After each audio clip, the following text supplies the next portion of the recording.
এক পর্ন তারকাকে ঘুষ দেওয়ার অভিযোগে সাবেক মার্কিন প্রেসিডেন্ট ডোনাল্ড ট্রাম্পের বিরুদ্ধে ফৌজদারি মামলার শুনানি শুরু হয়েছে। সোমবার নিউ ইয়র্কের ম্যানহাটন আদালতে ট্রাম্পের উপস্থিতিতে যুক্তিতর্ক উপস্থাপন শুরু হয়।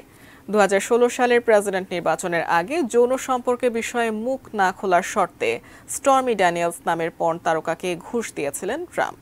সরকারি আইনজীবীরা বলছেন, তখনকার নির্বাচনকে প্রভাবিত করতে এই বেআইনি কাজ করা হয়েছিল। বিষয়টি গোপন রাখতে ট্রাম্প তার ব্যবসায়িক রেকর্ডে জালিয়াতির আশ্রয় নিয়েছিলেন বলেও অভিযোগ আছে। আদালতে প্রবেশের সময় ট্রাম্প বলেন, আজ যুক্তরাষ্ট্রের জন্য খুবই দুঃখের দিন। ট্রাম্প দোষী নাকি নির্দোষ তা কয়েক সপ্তাহব্যাপী আইনি যুক্তিতর্কের মাধ্যমে মূল্যায়ন করবেন বিচারক।